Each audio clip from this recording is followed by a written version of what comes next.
The waltz swept through the ballroom, music trembling in crystal chandeliers and pulsing beneath the feet of 200 masked revelers. Lady Eleanor Ashcombe stood at the edge of the gilded throng, her pulse quick and uneven, her gloved hands pressed tightly together. The air shimmered with perfume and expectation, yet she felt perilously alone, as if a single misstep would shatter the fragile veneer of her family's standing. Her mother's voice, sharp and urgent, echoed from earlier that evening. "Remember, Eleanor, reputation is everything. You must be seen, you must be charming. Marianne cannot do this alone."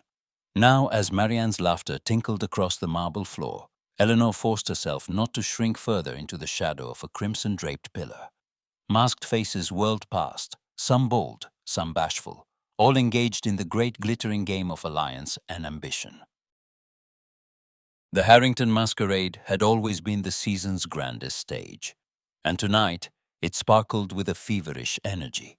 Golden light flickered along the curve of Eleanor's pearl mask, lending her an air of mystery she did not feel.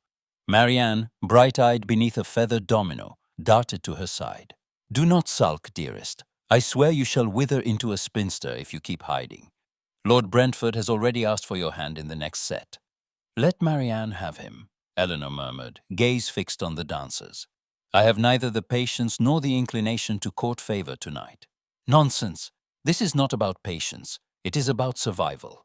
Marianne's tone softened, and she squeezed her sister's hand. "Mama is watching. Besides, if you don't step forward, you'll miss your chance to meet." Her voice dipped conspiratorially. "The Duke of Ravenshire." Eleanor's brow arched, skepticism sharpening her features. "The Duke? Is he truly here? Or is he merely the subject of another of your fantastical tales?" "He is here," Marianne insisted, eyes alight. "And every girl in London is vying for his attention. They say he is as wicked as he is wealthy, and that he never dances with the same lady twice." Before Eleanor could retort, a hush rippled through the crowd. Heads turned. The orchestra faltered for a breath, then surged forward with renewed vigor. A tall figure, clad in midnight blue, entered the ballroom. A black velvet mask concealing his eyes, silver embroidery catching the light like frost. The Duke of Ravenshire. Even from a distance, his presence demanded attention. Eleanor felt the weight of his gaze, steady, appraising. He did not smile, nor did he mingle, but watched with an intensity that made her pulse leap. She looked away, cheeks aflame, chiding herself for foolishness. What was she to him? Another face among hundreds, another name whispered behind fans. Marianne nudged her, excitement trembling in her voice. "He's looking at you, Eleanor. I swear it." "Don't be absurd," Eleanor whispered, but her heart hammered traitorously. "He is merely surveying the room." Marianne grinned. "He will ask you to dance, I know it." "Let him dance with someone more willing," Eleanor replied, but her voice was unsteady. She tried to melt into the background, but the Duke's gaze lingered, unwavering. It felt like a challenge or a promise.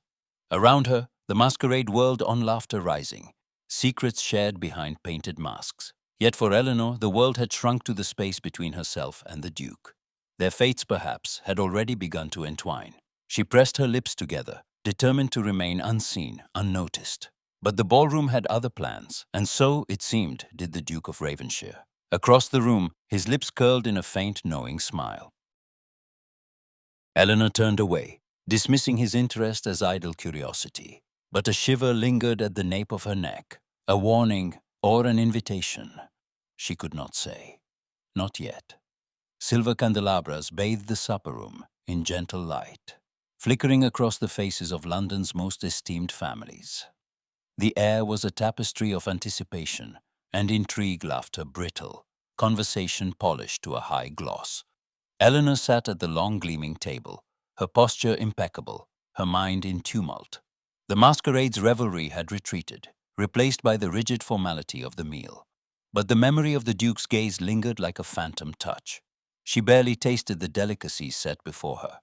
Her mother sat to her right, all vigilance and ambition, while Marianne fluttered at the far end, cheeks pink with excitement. But it was the man directly across from Eleanor who drew every shred of her attention. The Duke of Ravenshire, Lord James Blackwell, as the seating cards so discreetly proclaimed.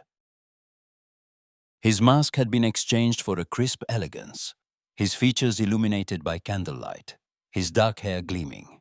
Their eyes met only once, an accidental collision, swift and electric. Eleanor glanced away, pulse thrumming. She could not shake the sense that some silent conversation was already underway, though neither had spoken a word. Servants glided about, refilling goblets and clearing plates. At the head of the table, Lady Harrington lifted her glass. "A toast to new beginnings and enduring friendships," she declared, her voice ringing clear. Polite applause followed. Then, with a languid confidence that stilled the room, the Duke rose. His sapphire waistcoat shimmered as he raised his glass, voice velvet and resonant. "If I may, another toast," he said, and all eyes turned. Eleanor's breath caught.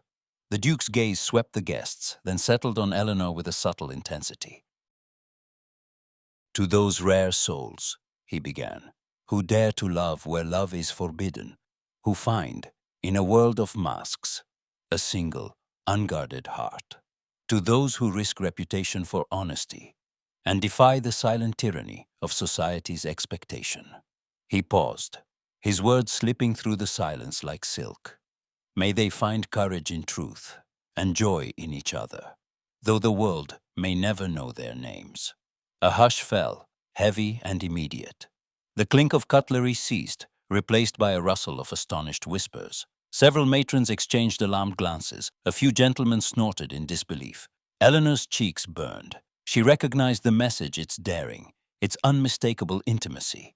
He was speaking to her. Only she, among all these guests, understood the confession veiled in prose. Her mother stiffened. "Outrageous," she hissed beneath her breath. "He treads dangerously close to scandal."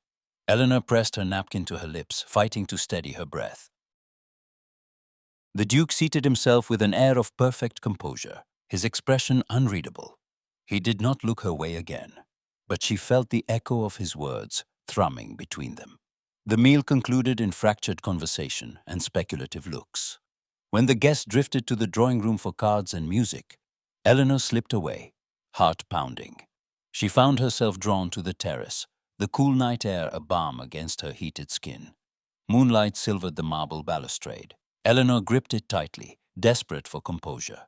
She did not hear the Duke's approach until he spoke, his voice low and teasing. "Lady Eleanor, I hope I have not driven you to seek solitude."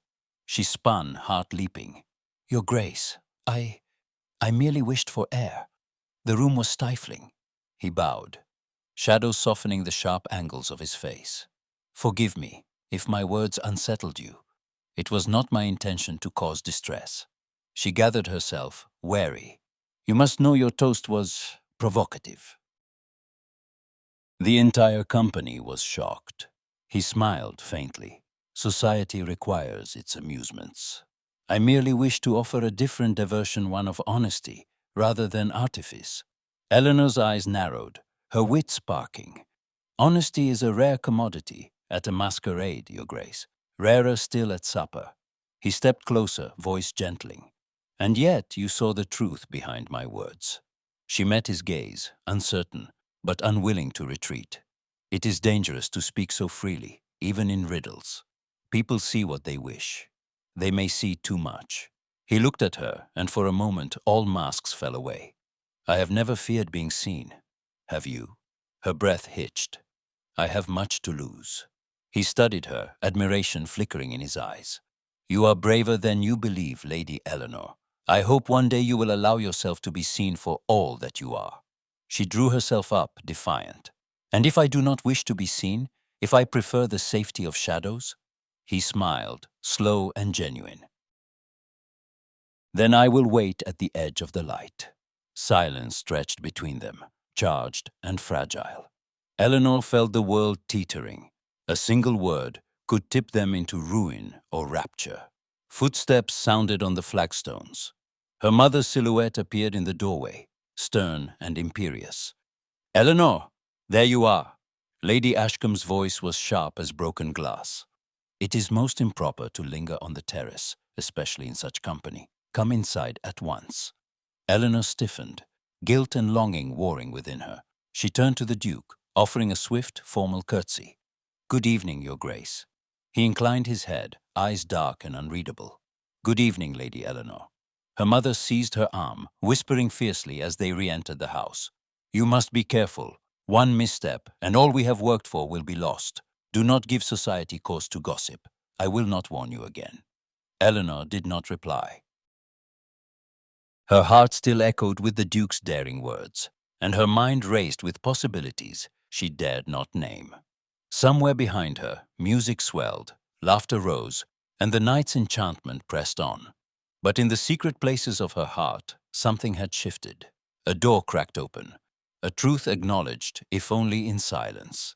And as the candles flickered low, Eleanor wondered, had she glimpsed the promise of something real, or merely the shadow of a dream?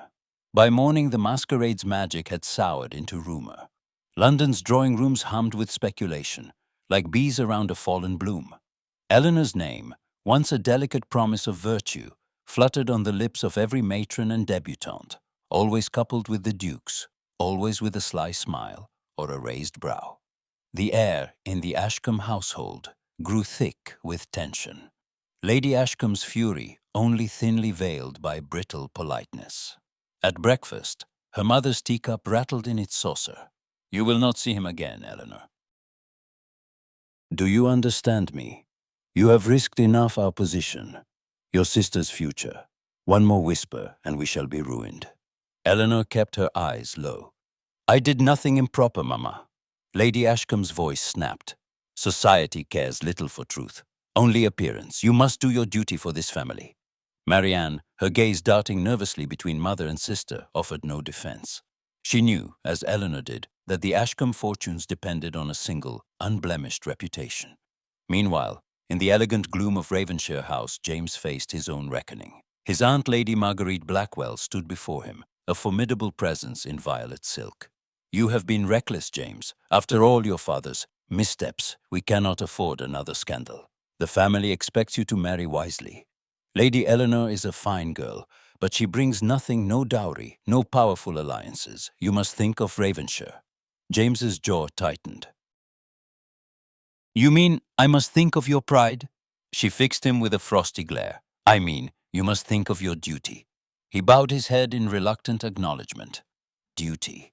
That word again. It followed him like a shadow. Darker now, with his father's disgrace lingering over every invitation, every polite smile. When the invitation arrived for Lady Worthington's garden party, both families seized upon it, Ashcombe and Blackwell alike. It was an opportunity to be seen, to prove nothing was amiss, to silence the wagging tongues. The afternoon unfolded beneath a pale spring sun, the lawn scattered with bright parasols and the scent of cut grass. Eleanor wore a gown the color of early lilacs, her composure flawless, her heart in turmoil. She greeted acquaintances, exchanged practiced pleasantries, and endured the sly glances thrown her way. Her mother kept her close, eyes never resting. James arrived late, his presence drawing immediate attention. He made a show of greeting Lady Worthington, but his gaze searched for Eleanor. At last, he found her beneath a blossoming chestnut, her posture serene and her eyes wary. He approached with measured steps, offering a bow. "Lady Eleanor, might I have a word?" Her mother's grip on her arm was iron, but Eleanor managed a polite smile. "If you wish, Your Grace." They stepped a few paces aside, the chatter of the party muffling their voices. James spoke quietly, urgency beneath his calm. "Forgive me. I did not intend to draw you into scandal. My toast was reckless," she interrupted, her voice barely above a whisper. "You know what is being said." He looked away, jaw taut. "I care little for gossip." "But I must," Eleanor said, voice trembling. "My family cannot weather a scandal, not now." He studied her, regret shadowing his eyes. "You deserve more than these games, Eleanor. I wish—" She shook her head, cutting him off. "Wishes are for children. I must think of my mother, my sister. I cannot afford." Her voice faltered. "I cannot afford to be curious, not when curiosity costs so dearly." James's hand twitched as if he longed to touch her. "And if I promised discretion, if I swore," a voice intruded, smooth as oiled silk. "Lady Eleanor, may I join you?" Lord Percival approached, every inch the favoured suitor, tall, well-dressed, and radiating secure wealth. He bowed to Eleanor and glanced at James with polite, chilly indifference. Lady Ashcombe, hovering near, beamed with approval. "Of course, Lord Percival," Eleanor replied, masking her dismay. She stepped back, putting distance between herself and James. Her mother wasted no time, drawing Percival into conversation, extolling Eleanor's virtues as if at auction. James's expression shuttered. He inclined his head. "Good day, Lady Eleanor, Lord Percival." Percival offered a bland smile. "Your Grace." As James retreated, his aunt intercepted him, her lips pressed in a thin line. "You must be careful, James. The eyes of the world are upon you, and not kindly. Do not compound your father's mistakes. You know what is expected." He bowed, frustration burning behind his calm exterior. "Yes, Aunt Marguerite, I know precisely what is expected." Back beneath the chestnut tree, Lord Percival turned to Eleanor, his tone practiced and confident. "Lady Eleanor, I have heard distressing rumors, but I pay them no heed. You are the picture of grace. Your family, I know, would be grateful for a steady hand in these uncertain times." Her mother nodded vigorously, eyes shining with hope. Eleanor forced a gracious smile, but her mind drifted to James. His apology, his regret, the silent promise in his eyes. She felt trapped, the world closing in, every avenue narrowing but one. As the sun dipped lower and the garden filled with laughter and song, Eleanor stood at the crossroads of duty and desire, torn between the safety her mother demanded and the dangerous honesty James offered. Somewhere beyond the bright lawns, the shadows lengthened, and the next move in this intricate dance waited to be played. The city's social calendar became a chessboard, and Eleanor found herself a reluctant queen, moving between engagements with careful calculation. Yet beneath the surface of routine, the languid afternoons, the endless teas, the stifling dinners, a secret current swept her ever closer to James Blackwell, the Duke of Ravenshire. She tried, at first, to heed her mother's warnings, to devote herself to Lord Percival's steady conversation and safe, practiced compliments. But the memory of James's voice, low and urgent in the garden's shadows, haunted her waking hours. They met first by accident, or so it seemed, at Lady Pennington's musicale. Eleanor sat in the third row, her attention ostensibly fixed on the young soprano's trembling aria. Yet when the music faded and polite applause rippled through the parlor, she felt a presence at her side. James appeared as if conjured by longing itself, his dark eyes alight with a mischief only she could see. "Lady Eleanor," he murmured, his voice barely audible above the fluttering fans. "You appear unconvinced by Miss Hargreaves's Italian." She managed a small conspiratorial smile. "I confess, I'm no great judge of opera, Your Grace, but it seems to me that feeling ought to outpace perfection." His answering look was warm, surprised. "I could not agree more. Music, like life, is rarely perfect, but sincerity redeems it." Their conversation was brief, a stolen handful of words before Lady Ashcombe's sharp gaze interrupted. Still, the exchange left Eleanor restless, the world newly colored by possibility. After that evening, she found herself anticipating his company, seeking him with a glance at every gathering. Their meetings, at first accidental, became deliberate. A secret language flourished in fleeting glances and half-smiles, in the way he brushed past her at the assembly rooms or lingered near the refreshment table at Lord Darnley's ball. One rain-drenched afternoon, they found themselves alone on the covered terrace of the Winthrop estate, the other guests detained by a sudden downpour. James stood at the balustrade, gazing into the misty gardens, his profile etched with quiet intensity. Eleanor joined him, her heart pounding. "You ought to be careful, Your Grace. The world sees what it wishes, and it is ever hungry for scandal." He smiled, a slow, rueful expression. "Let them see. I am weary of shadows, Lady Eleanor." She hesitated, glancing over her shoulder to ensure they were unobserved. "Are you truly so fearless?" He turned to her, his voice gentling. "Not fearless. Only tired of hiding what matters. You, of all people, must understand that." A silence settled between them, weighted with secrets and longing. Eleanor drew a steadying breath. "Tell me then, what matters to you?" He studied her, the rain reflecting in his eyes. "Kindness, truth, the freedom to choose one's own fate, however costly." His candor disarmed her. She found herself confiding in return. I dream of escape sometimes, of a life not measured in invitations or dowries or whispered reputations. James's gaze softened. What would you do if you were free? She almost laughed, the question so simple and so impossible. I should travel. I would see Florence, Vienna, the pyramids of Egypt. I would write stories and never once think of what my mother might say. He chuckled. I should like to read those stories. Eleanor turned away, cheeks flushed. They would scandalize you. Then I should be twice as eager, he replied. And their laughter mingled, quiet and sincere, the rain their only witness. From that day, their secret conversations multiplied, each more daring than the last. At the Ridgemont garden party, James found her in the maze, her gown catching on the brambles. He freed her, fingers lingering on her wrist, their laughter echoing above the hedges. At Lady Melbury's soiree, he pressed a book into her hands, a slim volume of poetry, pages marked in pencil. For you, he whispered. Words are safer than roses. She hid it beneath her shawl, the gesture more intimate than a dozen stolen kisses. With every exchange, Eleanor's resolve weakened. She had always thought herself sensible, prudent.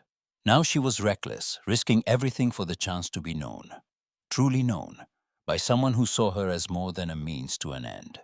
But the world pressed close, its dangers never far. Lord Percival redoubled his attentions, his offers of carriage rides and compliments growing ever more insistent. Lady Ashcombe, sensing her daughter's restlessness, warned her in hushed tones, You must not allow yourself to be compromised, Eleanor. Percival is your future. The Duke is ruin. Still, Eleanor could not help herself. She began to look for James in every crowded room, to measure each hour by the possibility of his presence. She knew it was dangerous, knew she was dancing on the edge of disaster. But the alternative, a life lived safely, invisibly, seemed a far crueler fate. It was during this precarious interlude that Lady Georgiana Blackwell returned to London. Her arrival was unheralded, her presence at the Duchess of Wycliffe's ball sending a ripple through the company. She was striking, dark-haired like her brother, her beauty sharpened by a wariness that made her seem older than her years. Eleanor encountered her by chance in the withdrawing room, far from the swirl of dancers.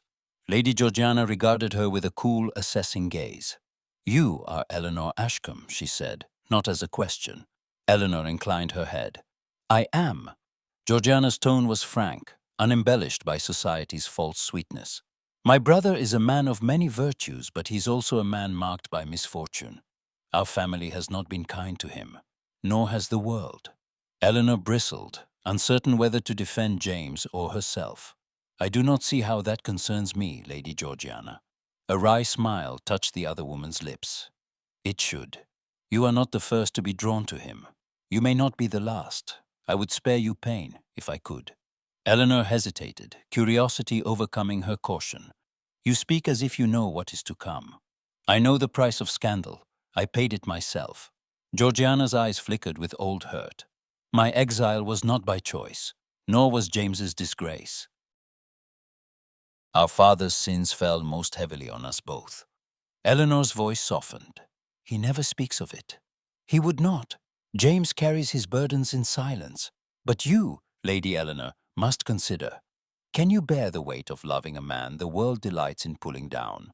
For a moment, Eleanor was silent, the words settling uneasily in her heart. I do not know, she admitted. But I cannot seem to help myself.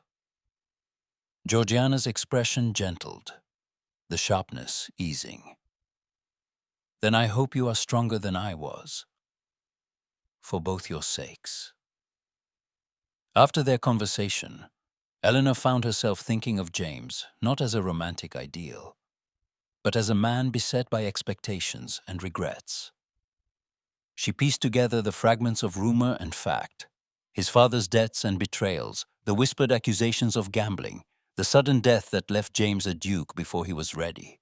She saw the careful way he measured his words in company, the reserve that lingered even in his moments of warmth. One evening, at a crowded route, she cornered him in a quiet alcove. Why do you never speak of your family, James? He looked away, pain flickering in his eyes. Because I spent years learning to be silent. My father's name is a millstone. I would not have you carry it. She reached for his hand, the gesture bold. You are not your father. He covered her hand with his own, his touch trembling. No, but I am his legacy. And so is Georgiana. Every day I fight to prove myself worthy of a title I never wanted. They stood in silence, hands entwined, the noise of the party muffled by thick velvet curtains. I'm afraid, Eleanor whispered. Not of you, of what the world will do to us. He pressed her hand to his lips. Let the world do its worst. I will not give you up, not unless you ask it of me. Eleanor closed her eyes, feeling the truth of it settle in her bones. She did not want to give him up. Not for her mother's ambition, nor Percival's empty promises, nor the judgment of 1,000 idle voices. Yet as their secret grew, so too did the danger. Lady Ashcombe's scrutiny sharpened, and Lord Percival's pride would not accept defeat lightly. And always there was the shadow of the Blackwell name, the scandals past and those yet to come. Still, Eleanor and James clung to their stolen moments, their whispered confidences, their shared defiance of the roles prescribed for them. Each meeting deepened their bond, each risk drew them closer to the edge. The summer stretched before them, golden and perilous, promising both ruin and redemption. And as Eleanor gazed into James's eyes, she wondered, not for the first time, whether love could truly conquer the world's cruelties, or whether it would demand everything she had left to give. A new invitation arrived the next morning, sealed in heavy red wax, a summons to a gathering that might, at last, force secrets into the light. The Ashcombe drawing room, once the setting of laughter and gentle music, had become a war room. Stacks of unopened bills accumulated on Lady Ashcombe's escritoire, and the hush of servants in the halls now carried an air of foreboding. Eleanor felt the tension as a physical weight, pressing in with every urgent whisper, every unfinished meal, every dark circle deepening beneath her mother's eyes. Lady Ashcombe's resolve grew sharper with each passing day. She orchestrated Eleanor's every movement, transforming her into the perfect image of a dutiful daughter. Lord Percival's attentions, once merely tolerated, became a spectacle for all of London to witness. He appeared at the Ashcombe townhouse with flowers and invitations, escorting Eleanor to promenades in Hyde Park and balls where their names were paired in every whisper.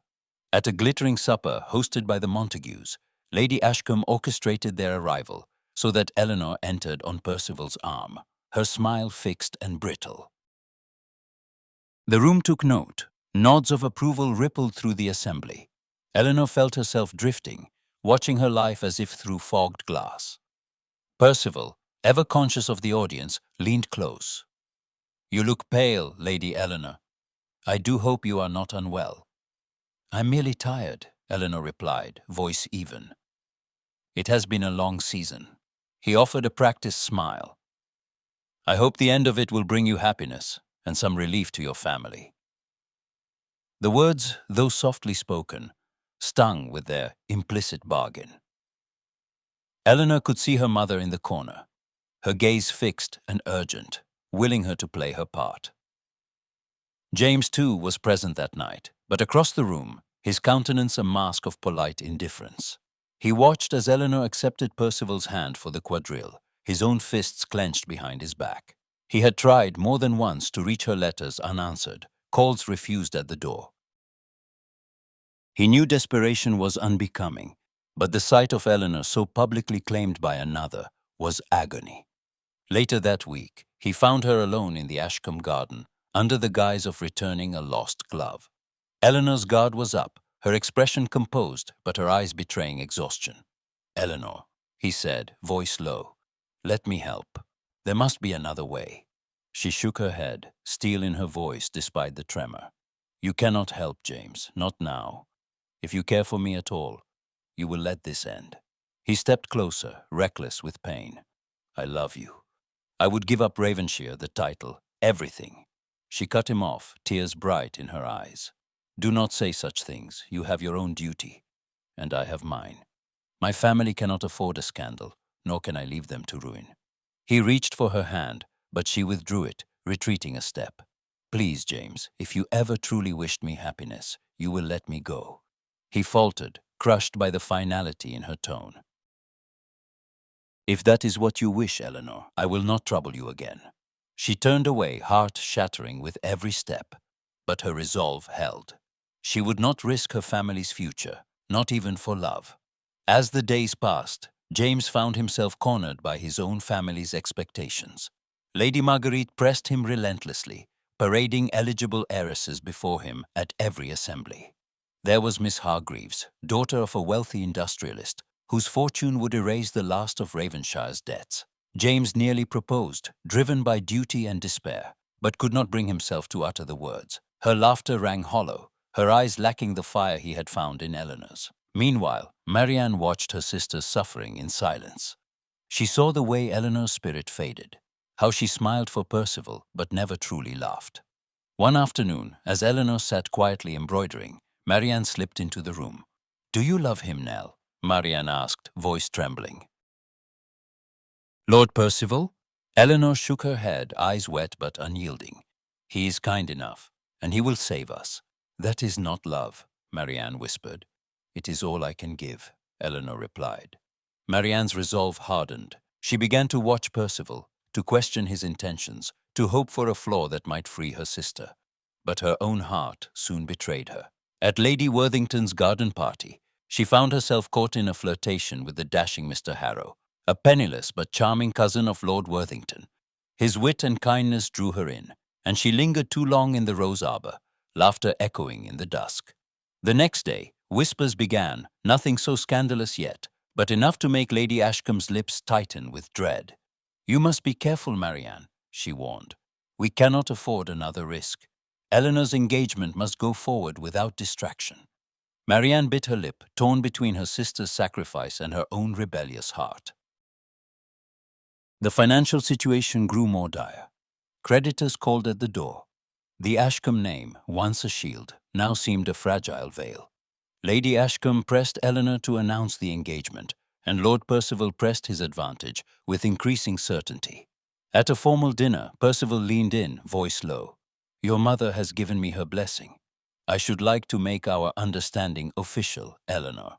Will you accept me?" Eleanor hesitated, the weight of the room pressing down on her. She looked at her mother, at Marianne so anxious, so young, and at Percival, offering security in exchange for her heart. Before she could answer, the doors opened, and James entered, his face pale, his eyes fierce. The entire company fell silent as he strode to Eleanor's side. "Forgive the interruption," he said, voice steady, "but I must speak with Lady Eleanor, alone." Lady Ashcombe rose, scandalized. "This is highly irregular, Your Grace." Eleanor met James's gaze, her resolve wavering. But duty triumphed. She shook her head. "There is nothing more to say, James. Please leave." He stood for a moment, devastated, then bowed and turned away, the room abuzz with whispers. Percival smiled, confident. "Will you answer me, Eleanor?" She forced a smile, tears threatening. "Yes, my lord. I accept." As the applause began, Marianne slipped from the room, unable to bear it. Outside, the dusk deepened, and the future closed in with suffocating certainty. But not all was settled. The heart, once awakened, is not so easily silenced, and fate, ever watchful, had not yet played its final hand. The evening air at Ravenshire was crisp, perfumed with roses and summer dew. But beneath the estate's glittering chandeliers a storm gathered, one of secrets, longing, and schemes.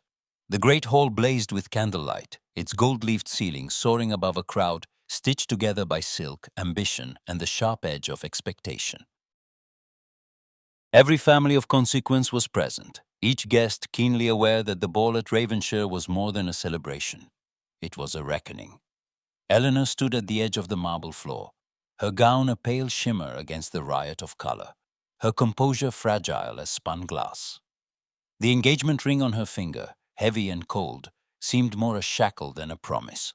Percival was never far from her side, attentive and oblivious to the war inside her heart. Lady Ashcombe hovered close, eyes darting, lips pressed in a line. Marianne, radiant in blue, had been swept into the festivities, her laughter an uneasy counterpoint to the tension that crackled in the air. James, the Duke of Ravenshire, presided with a gravity that belied the evening's opulence. He was everywhere at once, greeting guests, accepting congratulations, exchanging pleasantries. But his gaze, when it found Eleanor, was a silent plea. Their last parting had been final, words like knives between them. Yet here they were, drawn together by forces neither could master. As the orchestra launched into a stately waltz, Lady Ashcombe approached Lady Ravenshaw with a suggestion calculated to wound. "My daughter and His Grace should open the dance," she declared, her tone sweet as poison. It would be such a gesture of unity society has been so eager for reconciliation. James bowed with impeccable courtesy, but the muscles in his jaw tensed. "It would be my honor, Lady Eleanor. May I?" Eleanor's breath caught. Every eye in the hall was upon them. She could not refuse without causing a scene, and so she placed her hand in his, fingers trembling. Their bodies moved together as if in a dream. The music swelled, and for a few precious moments, the world shrank to the space between them. "You should not have come," Eleanor whispered, her voice tight. "I had no choice. This is my home," James replied, his tone low and rough. "Besides, your mother made it very clear she would not be denied her spectacle." Eleanor's lips trembled with the hint of a smile. "She is determined to see me wed to Percival, no matter the cost." James's hand tightened at her waist. "And is that what you want?" She could not answer. The truth hovered between them, unspoken but alive, burning brighter than the candlelight. Around them, the crowd watched with rapt attention. Guests exchanged glances, some admiring, some scandalized. The chemistry between Eleanor and James was unmistakable, their every movement charged with longing and regret. Even Percival, on the edge of the floor, could not tear his gaze away. As the dance ended, Lady Ashcombe stepped forward, her smile triumphant. But before she could speak, a commotion erupted near the terrace doors. Marianne's laughter rang out, followed by the unmistakable sound of raised voices. Eleanor's heart froze. She saw Marianne, cheeks flushed, standing far too close to Mr. Harrow, the charming but penniless cousin who had lately become the subject of much gossip. A circle had formed around them, guests whispering, eyes wide with glee at the promise of scandal. Lady Ashcombe moved like a hawk, her voice slicing through the crowd. "Marianne, what is the meaning of this?" Marianne's composure faltered as Lord Worthington, his face thunderous, demanded an explanation. Mr. Harrow looked stricken, unable to defend either himself or Marianne without making matters worse. In that instant, James stepped forward, his voice calm but commanding. "There is no impropriety here. Miss Ashcombe was merely assisting Mr. Harrow, who had slipped on the threshold. I witnessed the entire incident." The crowd hesitated. James's word, still powerful despite the stains on his family name, carried enough weight to give pause. Lady Worthington, keen to avoid further embarrassment, nodded her agreement. "Quite right, Your Grace." A simple accident. Lady Ashcombe's eyes blazed with fury and fear, but she was forced to retreat, her plan to discredit James having misfired spectacularly. Instead, Marianne, her cheeks burning, turned to her sister, eyes brimming with gratitude and humiliation. The evening resumed, but the mood had shifted. Eleanor found herself swept outside by a need for air, her emotions a tumult of relief, admiration, and sorrow. She wandered into the gardens, the moonlight silvering the gravel paths, her thoughts spinning. James found her near the rose arbor, his footsteps soft on the grass. He stopped a pace away, uncertain. "Thank you," Eleanor said quietly, her voice thick with emotion. "You saved Marianne. You saved us all." He shook his head, anguish etched deep in his features. "I would do it again 1,000 times, Eleanor, for you, for her, for any chance to make right what I cannot say aloud." She turned to him, her resolve fraying. "Why did you do it, James? Why risk yourself when the world is eager to see you fall?" He stepped closer, his voice trembling with feeling. "Because I love you. Because I cannot watch you suffer for choices that were never yours to make. I would bear the world's censure if it meant sparing you a moment's pain." Her composure broke. "Do not say that. You know I cannot." He reached for her, his hands gentle. "Eleanor, listen." But she drew back, tears glimmering in her eyes. "No, if I let you speak, I will not be able to refuse you, and I must. My family." He stopped her, his voice desperate. Let me help you. Let me save you, if you will not let me love you." She shook her head, pain and longing warring in her chest. "It is too late. I have given my word. I cannot break it, not now." They stood in the moonlit garden, the night alive with the scent of roses and regret. For a moment, Eleanor nearly yielded, nearly confessed what her heart had already decided, but fear held her fast. "I'm sorry, James," she whispered. "I cannot." Before he could answer, she turned and fled, her gown trailing silver across the lawn, leaving James alone among the shadows. Inside, the music played on, oblivious to the storm that raged beyond the ballroom doors.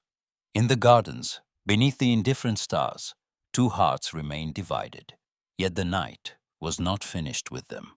The next turn of fate waited, silent and unseen, ready to test the limits of love and sacrifice. Morning sunlight filtered through the curtains of Ashcombe House, but it brought no comfort. The city was awash in rumor. Every carriage that rolled down the street seemed to carry another whisper, another poison-tipped observation. Eleanor, pale and silent, listened as her mother paced the drawing room, the staccato tap of Lady Ashcombe's shoes punctuating each new disaster. "Marianne's foolishness has undone us," Lady Ashcombe hissed, voice brittle with exhaustion. "And your own attachment, your recklessness with Ravenshire. Do you not hear what is being said?" Eleanor's fingers tightened around her teacup, knuckles white. "I have heard every word, Mamma. I have heard nothing else for days." Marianne, sitting by the window, wept quietly. Her flirtation with Mr. Harrow had been innocent, but the world had no patience for innocence. The story had grown in the telling. A stolen kiss beneath the moonlight, a midnight rendezvous among the roses. Some even whispered that Eleanor, emboldened by her sister's scandal, had schemed to snare the Duke for herself. The invitation stopped. Old friends failed to call. The Ashcombe name, once a byword for grace, became a cautionary tale. Lady Ashcombe's pleas for mercy were met with cold silence. Even Lord Percival, eager to avoid the stink of disgrace, withdrew his suit, citing a sudden summons to his country estate. The family's finances, already precarious, teetered on the brink of disaster. For Eleanor, the shame was suffocating. She moved through the house like a ghost, her spirit hollowed out by loss and guilt. She barely ate, barely spoke, her only comfort the rare moments when Marianne crept into her bed at night, their hands clasped together in the dark. Across town, Ravenshire House was no less troubled. James paced the study, his aunt's words echoing in the corridors. Lady Marguerite's face was set in lines of disappointment. "You must think of the family," she insisted, her tone as cold as the marble fireplace. "Ravenshire cannot withstand another scandal. Marry the Hargreaves girl, or the matter will be settled for you."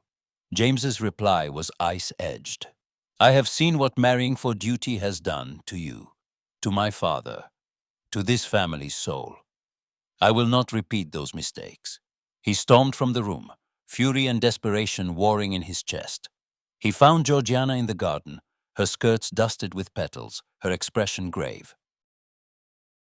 "You cannot let them do this," she said, voice low and urgent. "You cannot let our father's shadow decide your life. You are not him, James, and Eleanor, she is not some pawn to be sacrificed." He stared at her, torn. "What would you have me do? The world will not forgive her, nor us." Georgiana's gaze was fierce. "Then give them no choice. Fight for her. Fight for yourself. If you let her slip away, you will regret it all your days. I promise you that." He looked away, the truth of her words burning. "She will not see me. Not after what has happened." "Find her," Georgiana urged, her hand on his arm. "If you do nothing, you have already lost." Word reached James by way of Marianne, who, braving a visit to Ravenshire, told him of Eleanor's retreat to the countryside.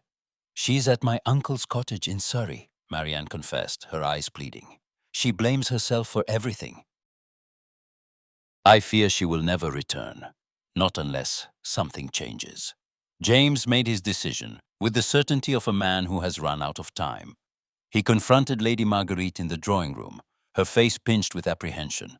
"I am leaving for Surrey," he announced. "I will not be marrying Miss Hargreaves, nor any other heiress. I will restore the Blackwell name by marrying for love. or not at all. Lady Marguerite's eyes flashed. You would risk everything? For a woman who brings only ruin. He met her gaze, unflinching. For a woman who brings me hope. For a future not dictated by fear. He left her standing in stunned silence and ordered his carriage at once. Meanwhile, in the quiet cottage at the edge of the Surrey woods, Eleanor wandered the overgrown paths, her soul aching with loss. She spent her days reading half-forgotten poems, her nights listening to the wind in the trees. The world she had known, London's ballrooms, her mother's ambitions, the promise of love had narrowed to this: exile and silence. Marianne wrote often, but her letters were filled with sorrow and apology. If I had not been so careless, if I had not let them see, she wrote, again and again. Eleanor replied only with reassurances, empty as they felt. One afternoon, as the sky threatened rain, Eleanor stood at the window and watched a distant rider approach. Her heart stuttered. She told herself it was nothing, a farmer, a neighbor, anyone but him. Yet, as the carriage drew near, she recognized the Ravenshire crest, the familiar, impossible silhouette. Panic flared. She wanted to flee, to hide, but her feet refused to move. The front door opened. The housekeeper announced, His Grace, the Duke of Ravenshire. And then he was there, filling the room with presence and longing. They stared at each other, the silence thick with everything unspoken. James broke it first, his voice hoarse. I have come to ask you no, to beg you not to vanish from me, Eleanor. She looked away, shame flooding her cheeks. You must not be seen here. It will only make matters worse. He crossed the space between them, desperation in every line of his body. There is nothing left to ruin. My family is in disgrace, yours as well. All that remains is truth. I love you. I have loved you from the first moment I saw you, and I will not let the world take you from me. Her composure splintered. I'm tired, James. I'm tired of fighting for scraps of happiness, tired of disappointing everyone, tired of being measured and found wanting. He reached for her hands, folding them in his own. Then let us stop fighting. Let us choose each other, whatever comes. Tears spilled down her cheeks. If I choose you, there will be nothing left. No fortune, no friends, no home. He brushed a tear from her face. Then we will begin again. Together. A long silence followed, broken only by the distant rumble of thunder. I am afraid, she whispered. So am I, he admitted, voice breaking. But I would rather face the world's wrath with you than live another day without you. Outside, the rain began to fall in earnest, streaking the windows with silver. Eleanor closed her eyes, letting his words settle in her heart. For the first time in weeks, hope glimmered, a fragile, dangerous thing. Downstairs, Marianne's letter lay unopened on the table, the ink still wet with news from London. The world was changing, and the next move would be theirs alone. As the storm raged beyond the glass, Eleanor and James stood together at the threshold of a new beginning. The future uncertain but, at last, truly their own. But the world, as ever, watched and waited, for no love story, however true, could remain hidden forever. A chill wind swept along the riverbank, ruffling Eleanor's shawl as she walked alone, her thoughts swirling as restlessly as the current. The countryside, with its tranquil meadows and gentle slopes, offered no solace. The world she had known was gone lost to scandal, duty, and her own impossible longing. She wandered farther from her uncle's estate than she ought, boots dampened by dew, unaware of anything but the ache inside her. She heard the crunch of gravel before she saw him. James's figure emerged from the mist, purposeful and unmistakable. For a moment, she froze, half hoping the vision would dissolve, but he strode forward, eyes fierce with purpose, his coat flaring in the wind. "You should not have come," she called, voice unsteady, anger and yearning bleeding together. He did not slow. "I could not stay away. You must have known I would find you." She turned sharply, arms folded across her chest as if to ward him off. "You should have let me go, James. It would have been kinder for us both." He stopped just beyond arm's reach, every muscle taut with frustration. "Kinder or easier? Because I have known neither since you left." Eleanor's composure cracked. "You think you are the only one who suffers? My family is ruined. Marianne's future, my mother's health, everything is in shambles, and still, it is always your feelings, your desires. James's jaw clenched. You accuse me of selfishness. But was it selfish to defend Marianne? Is it selfish to want a life with the woman I love? She could not meet his gaze. Love is not enough. Not when so much is at stake.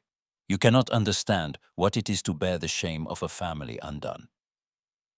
He stepped closer, his voice trembling. Then help me understand. Let me bear it with you. I cannot fix what I do not know. But I will not accept this exile, not for you, not for me. Eleanor turned away, tears burning in her eyes. You speak of bearing burdens, but your name alone could restore us. You have the power to make things right, but you would rather chase me across the country, chasing a fantasy. He flinched, wounded. A fantasy? Is that all this is to you? She spun, her grief erupting in anger. You come here demanding my trust and my heart, but you offer nothing but hope and reckless promises. What am I to do, James? Abandon my mother? Let Marianne's future crumble while I chase happiness? James's voice broke. I am offering you everything I have. My name, my fortune, my loyalty. I will not let you sacrifice yourself for a world that has never deserved you. She pressed a hand to her mouth, struggling for control. You cannot save me, James. Not in the way I need. I cannot leave them behind. He stepped closer, lowering his voice. Then let me save them too. Let me pay your father's debts. Let me use what influence I have to restore your family's name. I will do it all gladly. But only if you stand beside me. Eleanor stared at him, hope and fear warring in her eyes. You would do that? For me? For you. For us. His hands shook as he reached for her. All I ask is your trust, Eleanor. Your hand. Your heart. She faltered, tears spilling over. I love you, James. I have tried so hard not to, but I do. I do. But if I say yes, if I let myself want this, what if it is not enough? What if the world finds a way to punish us anyway? He caught her hands in his, voice urgent and raw. Then let them try. We will face them together. I have been alone long enough. I want a life with you, not in spite of the world, but in defiance of it. Eleanor's resolve crumbled. She pressed her forehead to his chest, his arms wrapping around her, the river whispering at their feet. I'm so afraid, she whispered. He kissed her hair. So am I. But I will not let fear decide for us. A silence settled, heavy with relief and possibility. She drew back, searching his face for doubt and finding none. Very well, she said at last, her voice unsteady but sure. If you will help my family, if you will stand with me, then yes, yes, James. His answering smile was bright with hope and tears. Then let the world say what it will. They stood together as the clouds parted, sunlight glinting on the water, the first fragile promise of a future forged in courage and love. But even as they clung to each other, the shadows of London's judgment and the wounds of the past loomed, waiting to test the strength of the vow they had just made. London's summer unfolded in a different light, as if the city itself sensed a shifting tide. In the Ashcombe household, the old anxieties faded, not vanishing all at once, but slowly, gently, like mist burned away by the morning sun. With James's quiet intervention, the most pressing debts were resolved, creditors placated by mysterious payments and subtle negotiations. The Ashcombe name, once whispered in pity, began to appear on guest lists again, and the servants resumed their cheerful bustle. The spectre of ruin that had haunted Eleanor's dreams receded, replaced by the dizzying promise of hope. Yet the hardest battle was not fought in drawing rooms or counting houses, but at the family's breakfast table. Lady Ashcombe, her hair threaded with silver, regarded her eldest daughter with a mixture of longing and defeat. The ordeal of the past months had worn her pride thin, and she saw, at last, the cost of her ambitions in the shadowed hollows beneath Eleanor's eyes. James has done what I could not, she admitted one morning, her voice trembling between gratitude and resignation. He is persistent. I suppose that is a virtue in a duke. Eleanor set her cup down, her voice gentle but unwavering. He loves me, Mama. That is the only virtue that matters now. Lady Ashcombe's gaze softened, her resistance finally breaking. Then let it be so. You have suffered enough for my schemes. I shall not stand in your way any longer. It was not a blessing, not exactly, but it was the closest Eleanor could have hoped for. The sense of relief was so sharp it made her dizzy. She pressed her mother's hand, blinking back tears. Thank you. Rumor, ever restless, soon found a new narrative. The story of the Ashcombe scandal faded, replaced by breathless tales of the Duke's grand romantic gesture. Did you hear? The ladies whispered behind fans. He paid their debts out of love. No one knew the details, and that was exactly as James intended. He moved behind the scenes, careful not to wound Eleanor's pride or expose the Ashcombes to fresh gossip. His devotion, once questioned, was now the stuff of legend. The time had come for a proper proposal, one unmarred by secrecy or shame. James insisted that both families be present, an act of faith in the future they would build together. The drawing room at Ashcombe House was arranged with studied elegance. Lady Ashcombe wore her best gown, her posture regal, but her eyes were gentle. Marianne hovered near the window, hands clasped in anticipation, and even Lady Marguerite Blackwell arrived, stiff but not unkind. James entered, his composure immaculate, but his eyes searching only for Eleanor. He crossed the room and, in a voice clear enough for all to hear, addressed Lord Ashcombe. Sir, I come not only as a suitor, but as a man who has seen your daughter's strength, her kindness, and her courage. I ask with all my heart for Eleanor's hand in marriage. Lord Ashcombe nodded, his voice solemn. You have my blessing, Your Grace, but the answer must come from Eleanor herself. James turned to Eleanor, his expression open and vulnerable. I have loved you in darkness and in light. Will you make me the happiest man in England and be my wife? The room seemed to hold its breath. Eleanor, feeling the eyes of her family and the weight of her own journey, stood with a newfound confidence. Yes, James, with all my heart, yes. A ripple of applause and laughter filled the room. James took Eleanor's hands, his own trembling, and pressed a gentle kiss to her knuckles. You have made me the luckiest of men. Marianne flung her arms around her sister, weeping openly. Lady Ashcombe dabbed her eyes, and even Lady Marguerite managed a thin, approving smile. The engagement was settled, not with contracts and bargains, but with love and relief. As preparations for the wedding began, the atmosphere in the Ashcombe household transformed. Marianne, her own reputation salvaged thanks to James's deft handling of the rumors, began to blossom once more. James had quietly arranged for Mr. Harrow to be sent abroad on a promising opportunity, removing the threat of further scandal. In his place, the local vicar, a thoughtful and gentle young man named Mr. Amichoni, Alden, began to pay court to Marianne. Their walks in the garden were innocent and sweet, and for the first time, Marianne seemed truly at ease. One afternoon, as Eleanor and Marianne arranged wildflowers for the mantel, Marianne confided, "He is not dashing like Mr. Harrow, but he listens to me. He makes me laugh. I think I could be happy with him, Nell." Eleanor squeezed her hand. "Happiness is worth more than any title, dearest."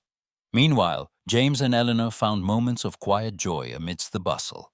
They strolled through Hyde Park, oblivious to the curious glances. They talked of books and dreams, of Georgiana's plans for her own future, and of the home they would make together. One evening, James found Eleanor gazing at the setting sun from the terrace. He slipped his arm around her waist. "Are you afraid?" he asked softly. She shook her head, leaning into him.